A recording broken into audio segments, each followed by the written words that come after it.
Okay, guys, well, I have another alchemical illustration, and this one was by Eliphas Levi and was published in his book Transcendental Magic. And it's clearly depicting the twin souls returning once again to God consciousness. Now, Eliphas Levi was actually studying to become a Roman Catholic priest at one stage, so I find that very interesting. And he basically lived around the 1800s. He was born in 1810 and he died in 1875. Now, after he left the Catholic Church, he didn't actually finish his studies as a priest, and he was never ordained. But he left the Roman Catholic priesthood and he decided to study with the Rosicrucian order. And he then went on to publish many books in regards to alchemy and hermetics and occult sciences. And so, as I said, this is one of the illustrations that was published in his book. Now, I just wanted to show you a larger depiction of this symbol, because we can see that there are other symbols within it. And I find it interesting that we have Mercury shown here, then we have the cross, and then we have the number 8. Now we know that the number 8 symbolizes the immortal twin soul, but also infinite God energy. And when we see it positioned in the center of where the two souls are actually also depicted, we know that this is talking about infinite God energy and not the immortal twin soul. Because the immortal twin soul is also depicted as an 8. And this is why we see 888 repeatedly in the Bible. This is what this code means. It means the female and male twin souls ascending through the 7 gates back up to God consciousness. And they do this through infinite God source, because it is an infinite cycle and they are immortal. As long as they are good souls and they stay aligned with their heart, they continue the cycle and they are immortal. Now, the other very interesting symbol that I wanted to show you more clearly, and then I'll go back to the diagram that I have created, the graphic I have, is this one here. And we can clearly see that we have a symbol that looks very much like a phallus, and the other one here depicting a bowl is the womb or the woman. And I will show you that this is located right on the Sacrum chakra. And we can also see that this flourish, which is what this florally leaf-like design is called, a flourish, actually also resembles the reproductive organs of a female. So let's have a look at this illustration in more detail and let's see what we can decode from this.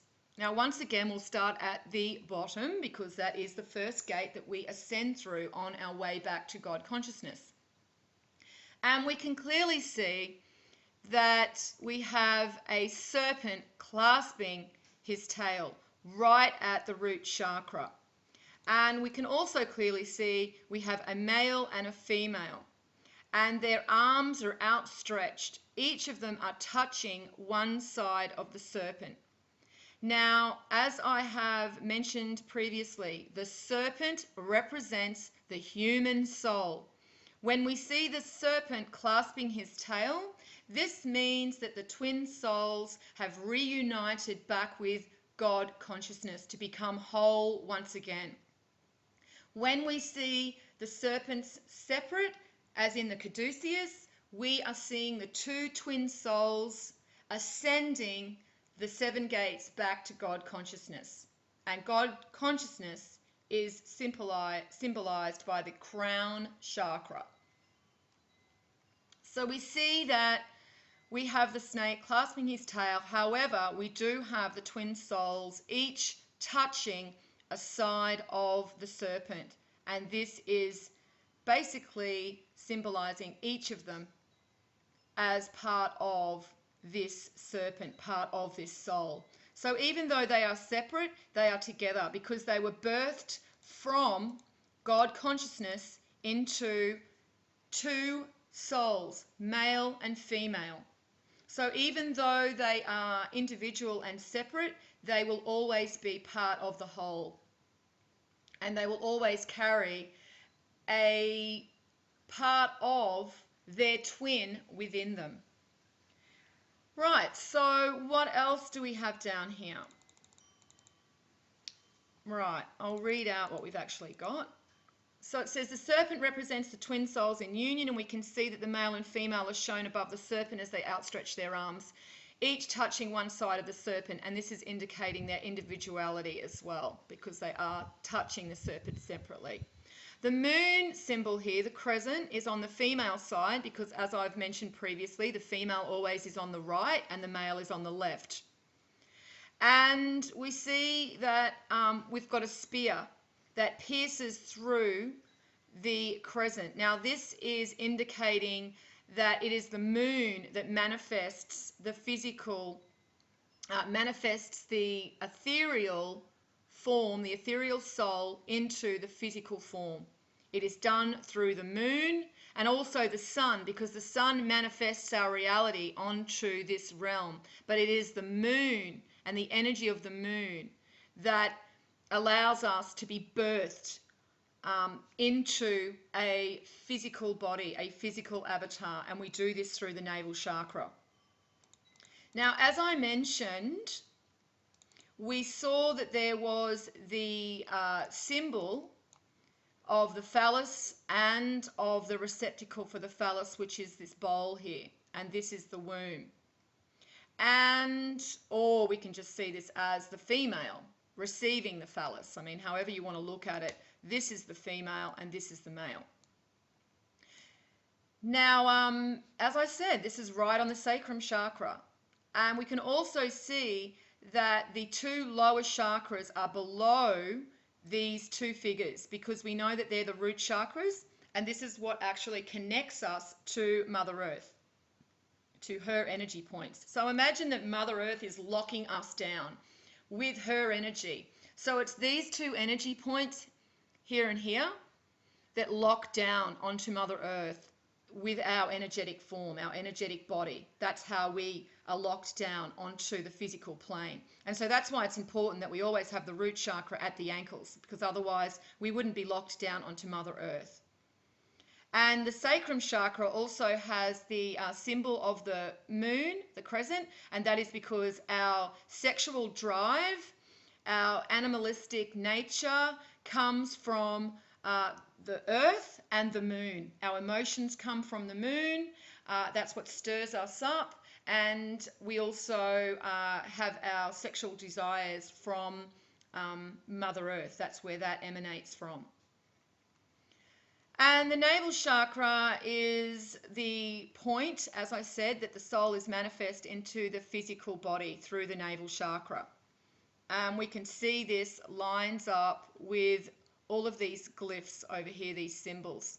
And it pretty much lines right up with the cross and the symbol 8. So we're almost seeing that we've got Mercury, wisdom, plus immortality. So it's the knowledge of thyself. It's the knowledge that we gain about who we really are that gives us immortality. Because if we don't understand that we are ethereal beings, if we just think that we are limited to this physical avatar, then we will not experience a reality where we do exist in an ethereal form. Because remember that our reality also consists of our perception. If we cannot perceive ourselves any differently than what we've been programmed to believe, and really that's what we're doing now, we're just running a program that's interfacing with the matrix. We are not our program. We are our higher self.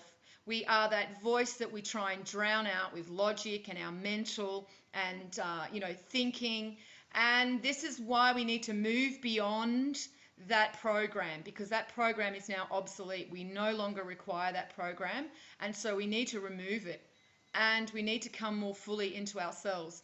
Of course, we need to keep some of the program there because we do need to exist within this matrix.